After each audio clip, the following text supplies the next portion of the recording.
Welcome, everybody. This is the Rotary E-Club of Silicon Valley. And every week we bring you stories that we think will inspire you in some fashion to consider the possibilities of service above self.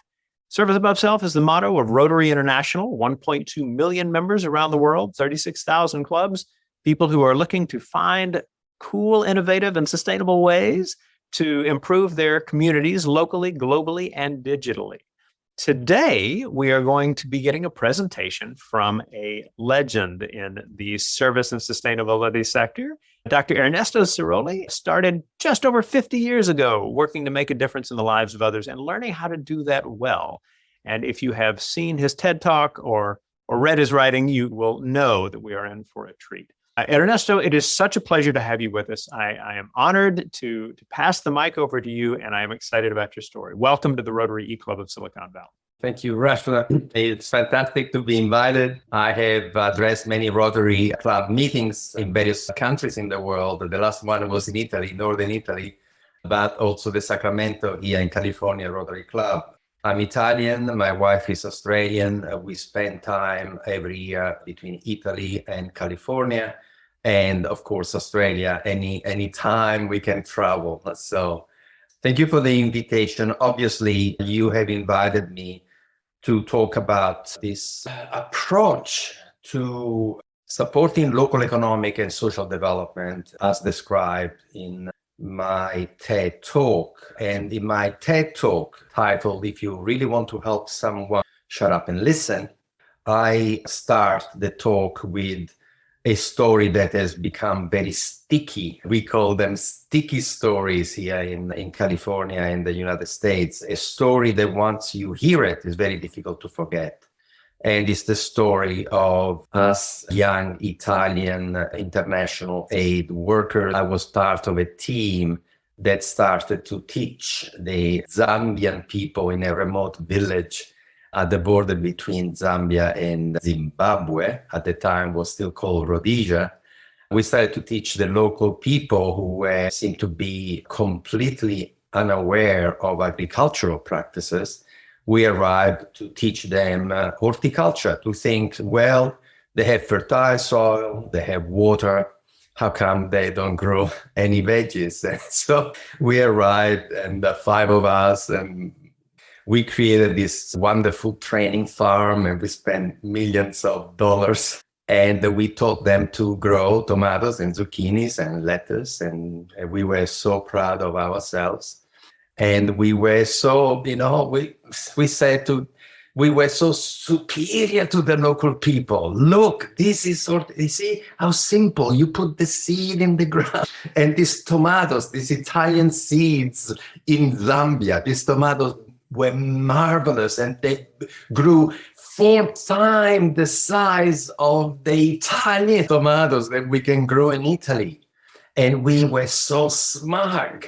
And look, here it is, we Italians arrive in Africa, and we show. And as soon as the tomatoes were ripe, the hippos came out of the river, the Zambezi River, and they ate all the tomatoes. And we thought, oh my God, the tomatoes, the hippos. And the local people were laughing so hard, they had tears streaming down their faces. The local people had been taking bets between themselves. Would the Italian beat the hippos to the tomatoes, or would the hippos beat the Italian to the tomatoes? They had already known that they could not grow anything there because the hippos eat everything. So we realized that the joke was on us. We were so stupid, so arrogant, that we had arrived in a place and we had not asked the simplest question. How come you don't grow anything here? You have fertile soil, all the water in the world, you have the strongest sun. How come you don't grow things? And so we asked the local people, I said, did you know about the hippos? And they said, yes, that's why we have no agriculture here. And why didn't you tell us? You never asked. You were giving us money to plant what you wanted. And we think, we said, we're not stupid. You pay us, we do it. So, oh my God, we said, we will never, ever make the same mistake again. And every project was the same mistake. We would arrive uninvited with something that we had conceived in Rome, and we had this fantastic elaborate scheme, and we would go to Africa, and as soon as the money would run out, the local people would go back to do exactly what they were doing before, because what they were doing before was sustainable. We were imposing different system of remuneration, wages, money, a cash economy. We were absolutely creating a false economy all the time. And also we came up with some technology that was, like, oh my God, Johannesburg, World Sustainability Fair in Johannesburg. On the lawn in front of the conference center, there are solar ovens that all of the Italians, the Americans, the Swedes, they're telling the African people to avoid deforestation. Why don't you cook with the sun? And what these solar ovens are, this dish, like a parabolic dish, like an aerial dish, a dish that convey the rays of the sun to a central pot, this black. You put that in the sun, in a few minutes you can cook. And they say, you African people, you should use this solar oven. Why don't you do that? Well, because the majority of the tribes in sub-Saharan Africa, they only cook at night. And if you cook at night, you cannot use the sun. Why do these people cook at night? Because it's hot in Africa. You are hunting and you're a gatherer and you are in, 45 degrees Celsius and you say, oh, I'm hunting for a gazelle. Let me go back to eat in the middle of the day. You are not doing that. It's too hot. You don't use solar oven, at night time. Therefore, it's not an appropriate technology. But so what we do, we create these fantasy solutions because we are not locals.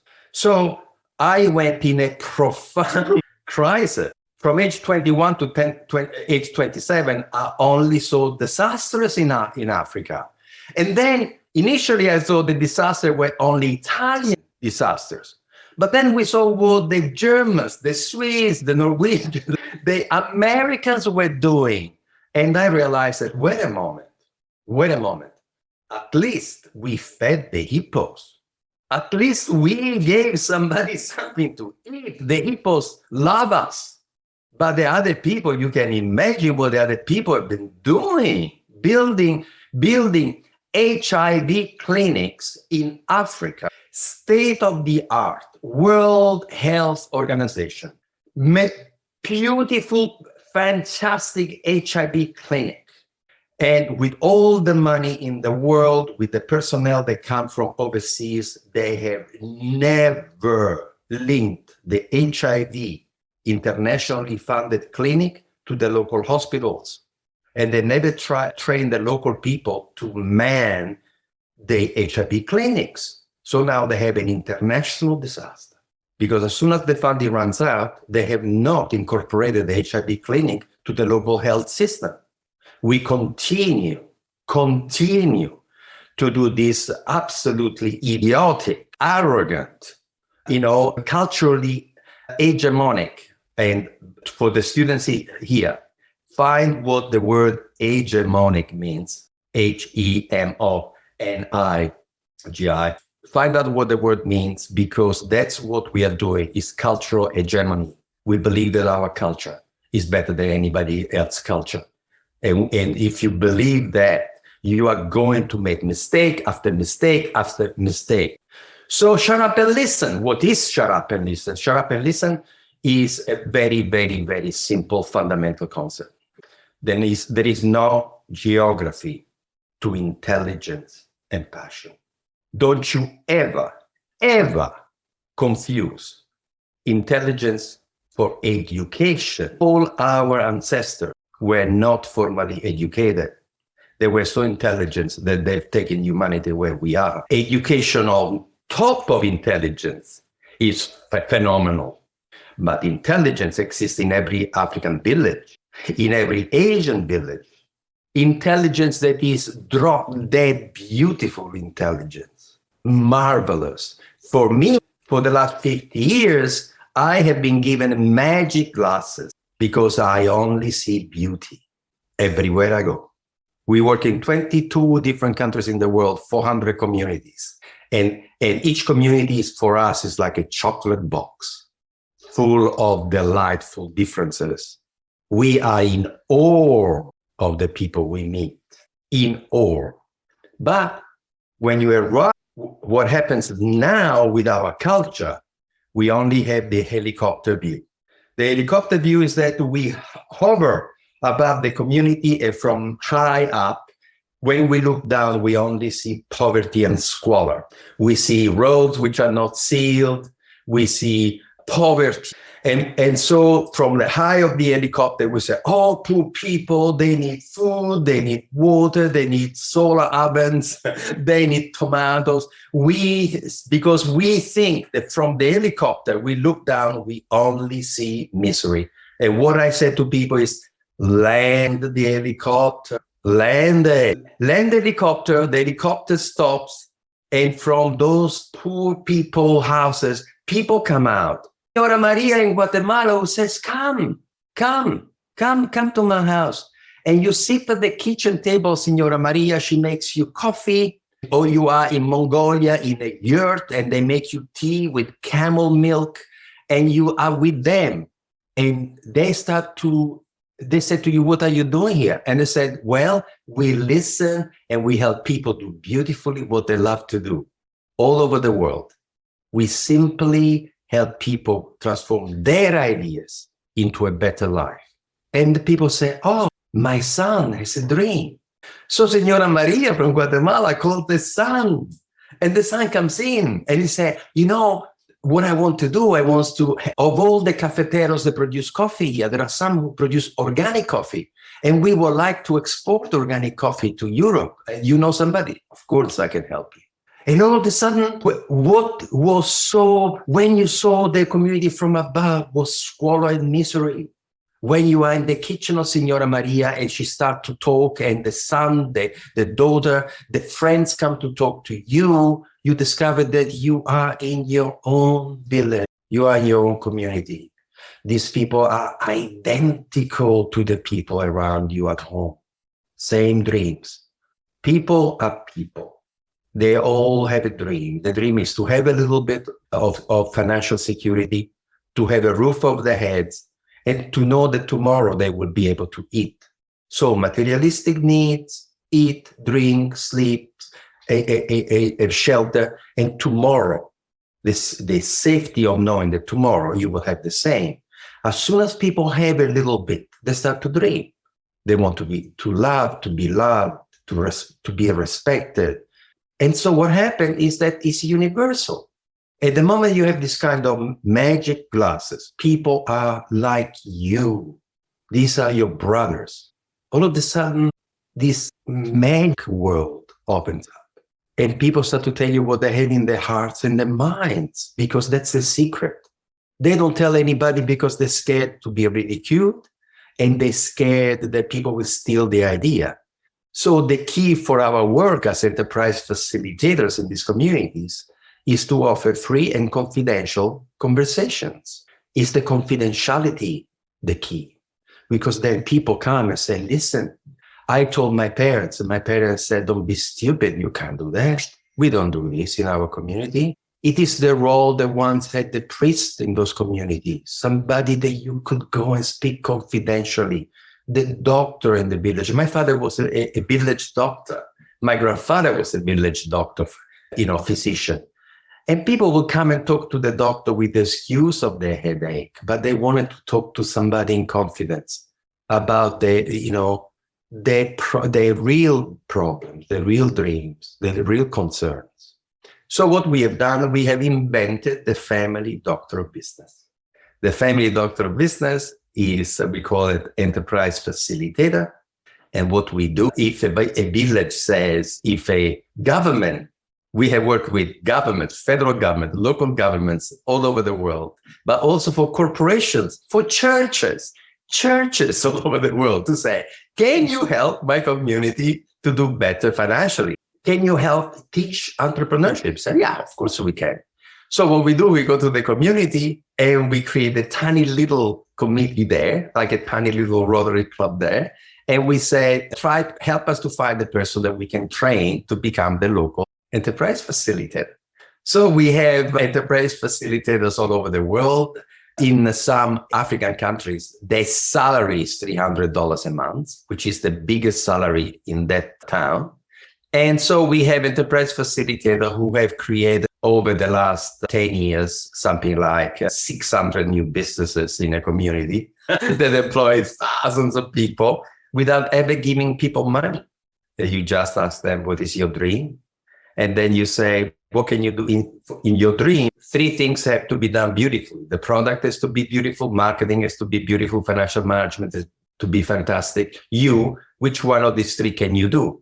And people say, I fish tuna, so I can produce the tuna. Say, okay, do you know somebody who can take the tuna to the supermarkets for sushi, sashimi? Do you know somebody who can go to Japan and introduce your tuna from Australia to the Japanese sushi market? And they said, no, we never met such a person. Would you like me to find you one? Yes, please. So I make 5 telephone calls. I found somebody who's a marketer who goes, speaks to this fisherman. And the guy says, well, I have another 4 fishermen. They're all like me. They have no market. Can we work together? So they give this one person 120 tons of best tuna in the world. He takes it to Tokyo.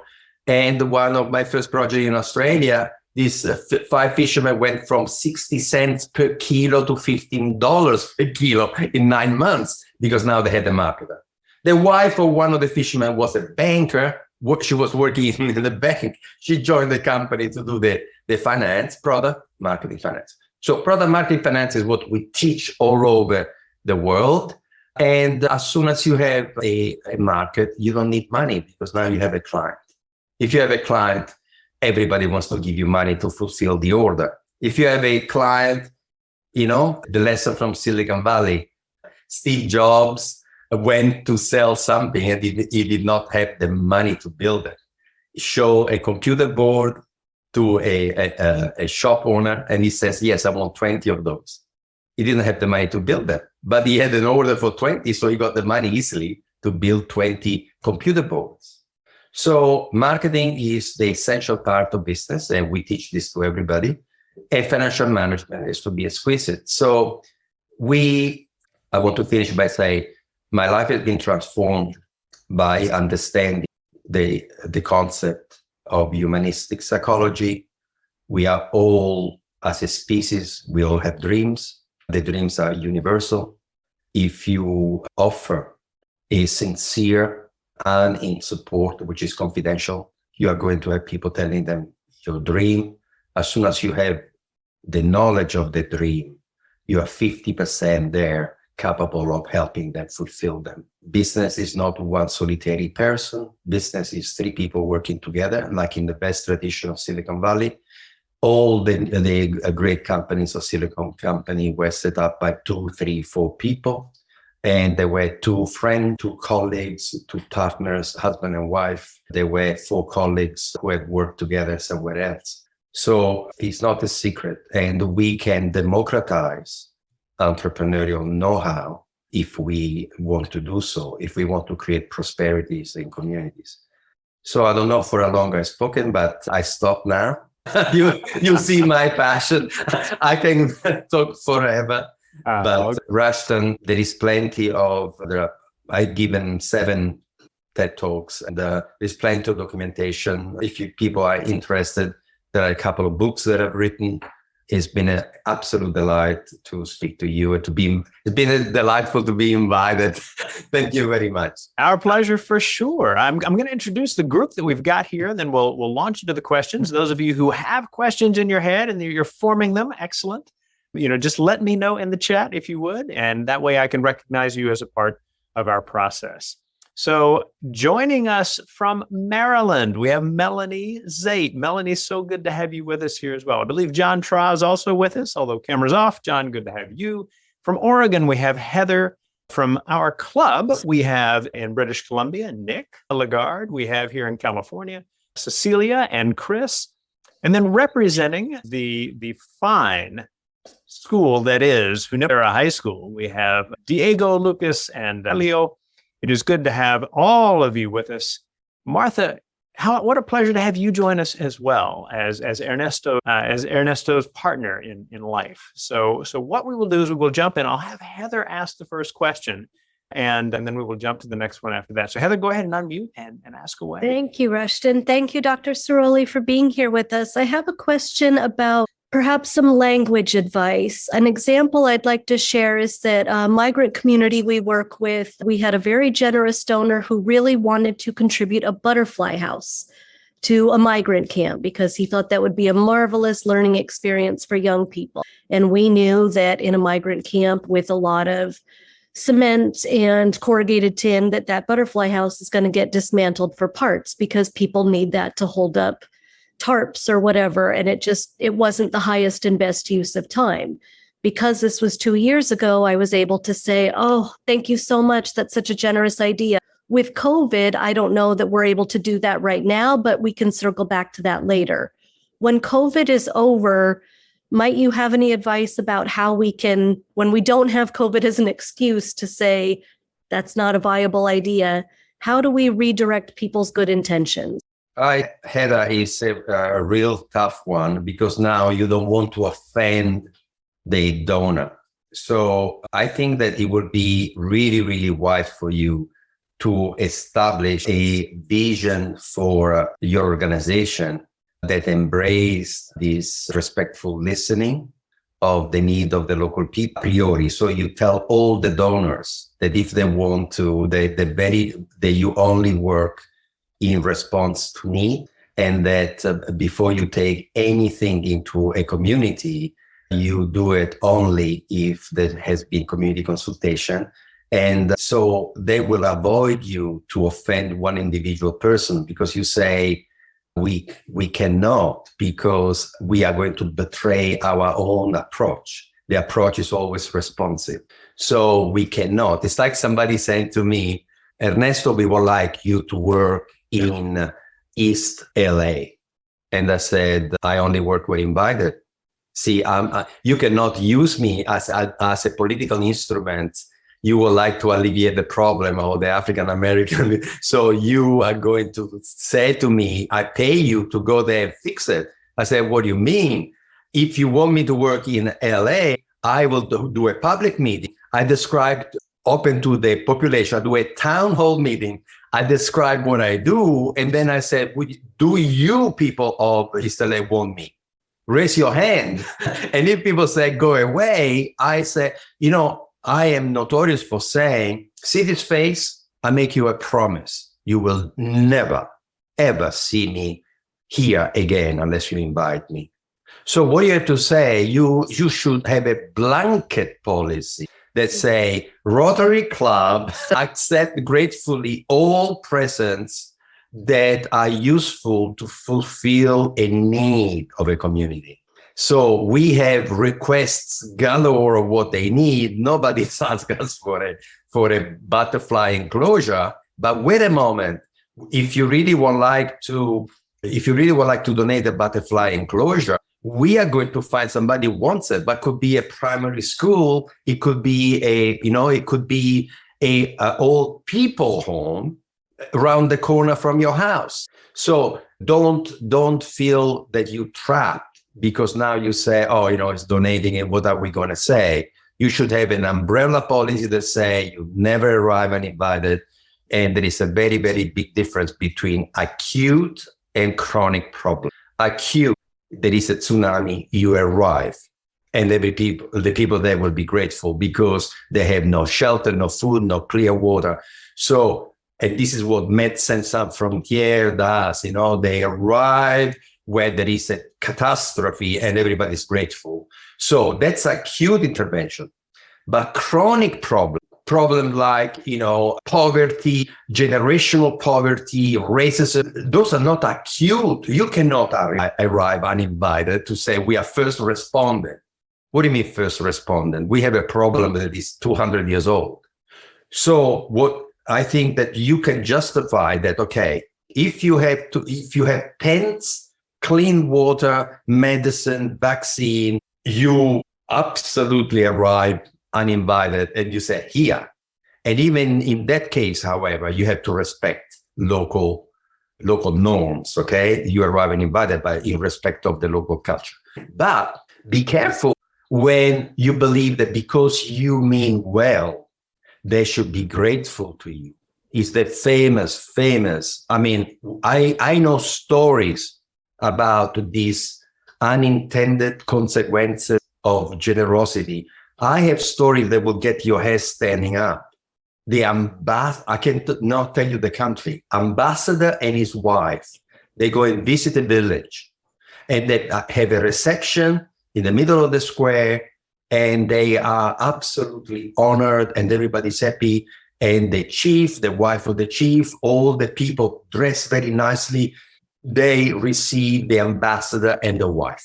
And then the ambassador and the wife, they are walking towards their car through the village streets. And the wife of the ambassador sees this woman sitting outside the house, pretty squalid. She's dressed poorly.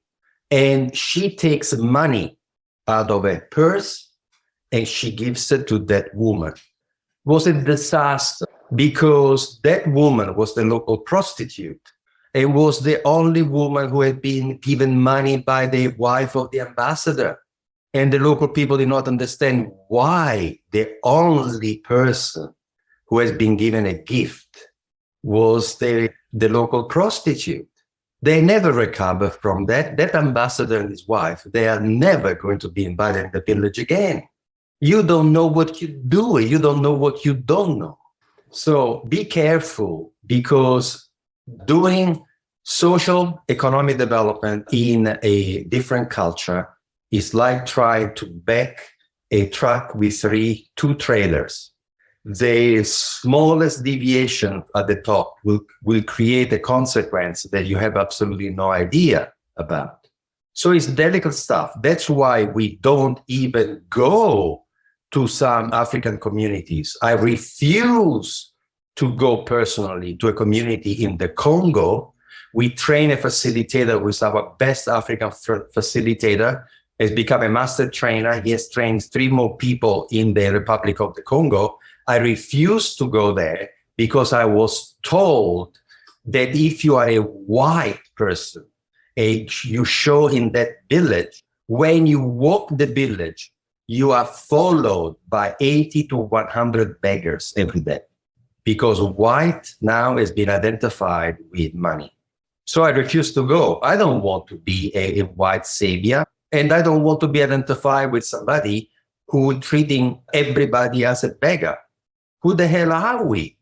Who the hell are we? That everybody is there, begging money because we have, $1. So no. So we trained the enterprise facilitator of the church. The Methodist Church sent 3 people. We had the course here in America. We picked an enterprise facilitator. We sent it back. I had never been there, and it's the most successful African project. And our enterprise facilitator is a local, speaks English, French, and 4 of the local languages. Perfect. Wonderful. I'd like to get a few questions from our guest, Melanie, and our students as well. So Melanie mentions that she has done quite a bit of work in the Congo.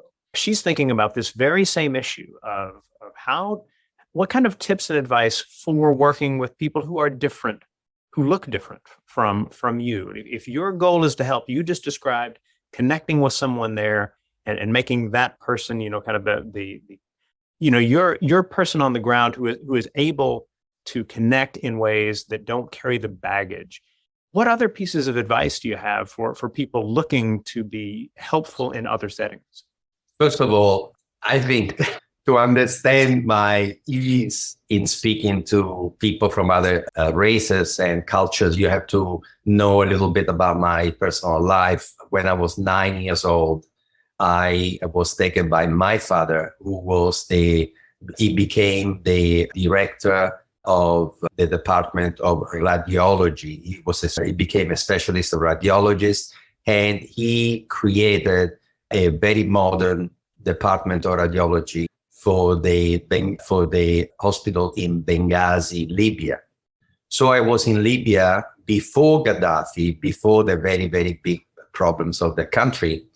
And for 3 years, I went to a Catholic school, boys only, if you know, like you were telling me, Rashta, a boys only. But this school, even though it was of Italian tradition, had people from many, many races. So in my classrooms, I had, since oil had been discovered, so there were the American companies there, the British company, the French companies. In that, I had a very multicultural class. American, English, French. There were Greeks, there were Saudi, there were Maltese, there were Armenian, there were Libyans, there were Turks. But my best two friends, one was a Palestinian and the other one was a Jewish friend. And the two never spoke to each other. But the three of us were inseparable. We had 3 bicycles. And the Jewish kid would say to me, let's go to the movies. And I will tell the Palestinian, the Muslim kid, let's go to the movie. We were inseparable.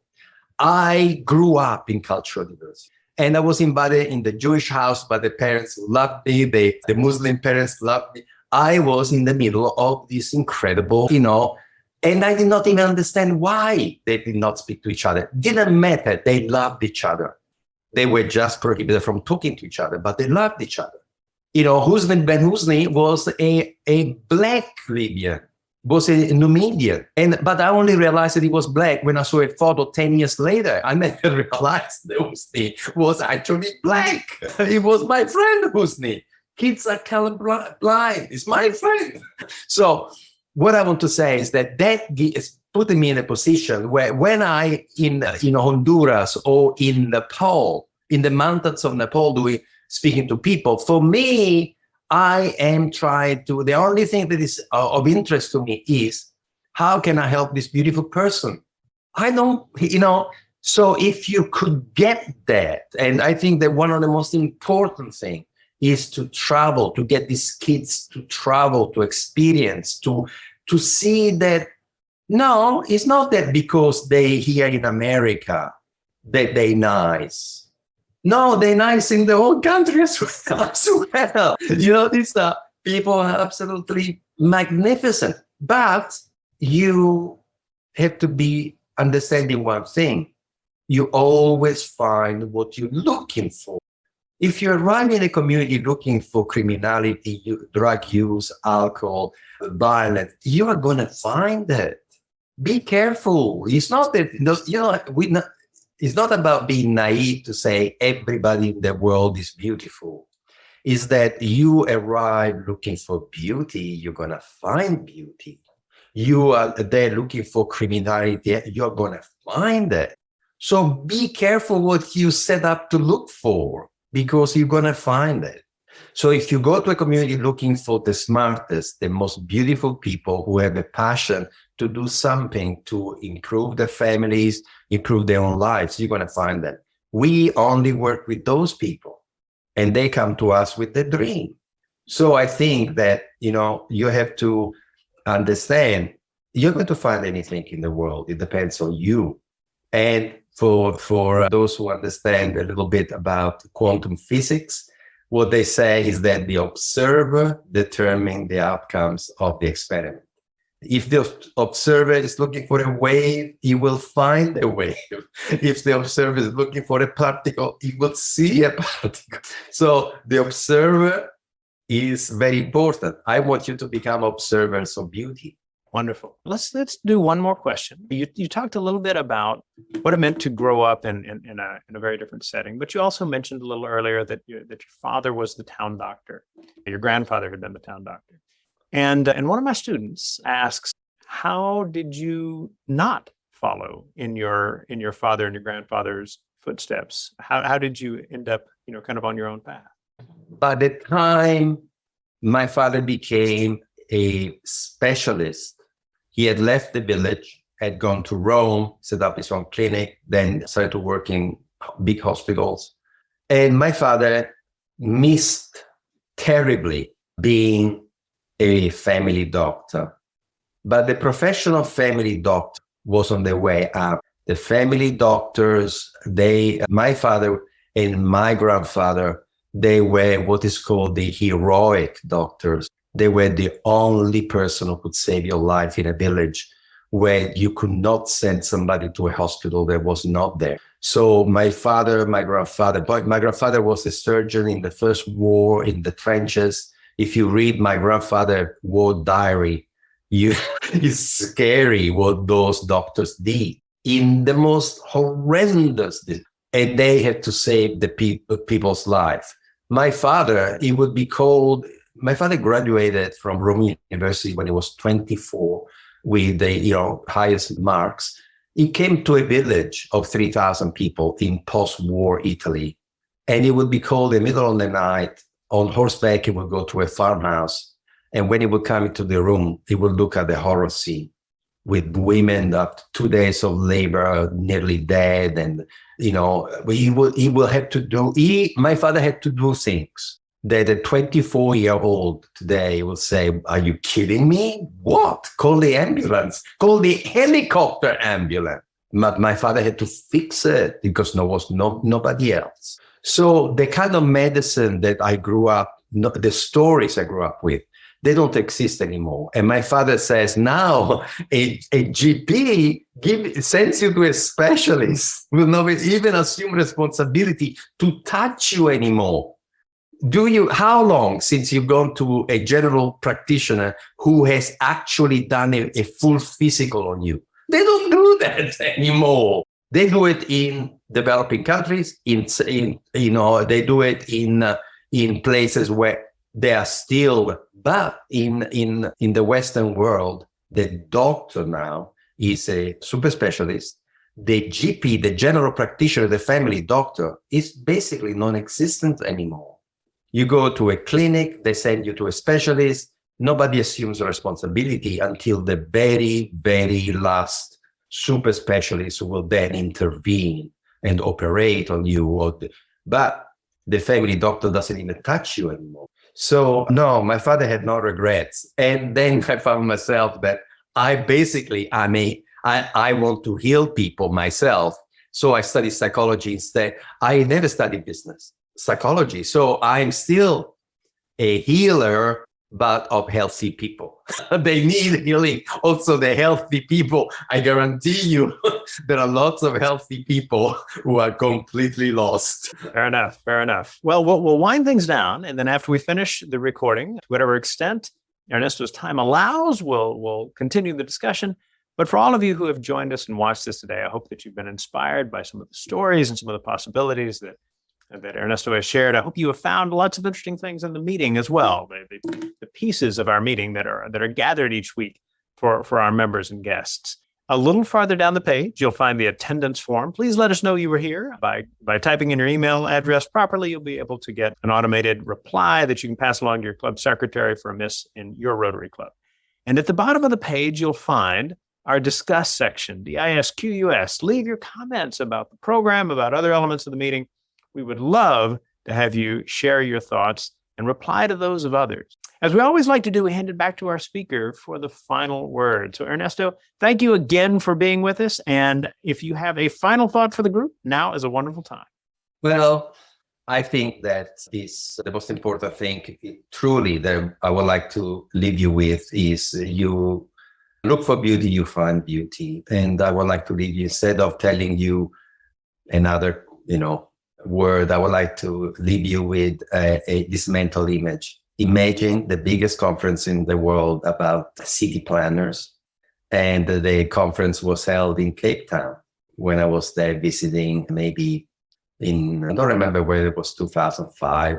And so there are the people who are designing cities And they are building these fantastic conference centers. They're building the bridges. So they came to Cape Town, and they had all the speeches prepared. And when they came to Cape Town, they went to see Soweto. They went to see what had been the poorest ghetto in South Africa.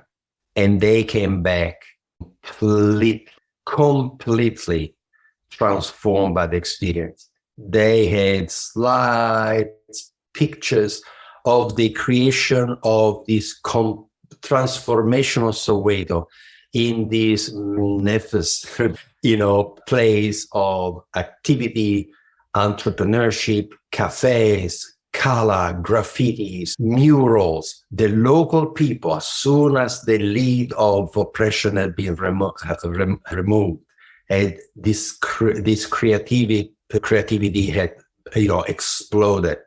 And all of a sudden, all these great architects and planners were blown away by spontaneous combustion, by what happens when you remove the lead. There is no country, there is no continent in the world that comes close to what's happening in Africa in terms of entrepreneurship. Nobody can imagine what's happening there. 1.2 billion people, 70% under the age of 30, with all the natural resources in the world, with everything they want. And now the oppression is going to lift. What's going to happen there? So I'm telling Rotary International, you want to do something. Oh my God. You want to wake up, instead of the Asian dragon, do you want to wake up the African lion? Why don't you do that? Rotary International, why don't you employ 1,000 enterprise facilitators in Africa? Then you're going to see something that the world has not seen as yet. So just few thoughts for you. Such an honor, Ernesto. Thank you again. And for all of you, thank you for joining us. We will see you next week. Thank you. Bye-bye. Thank you.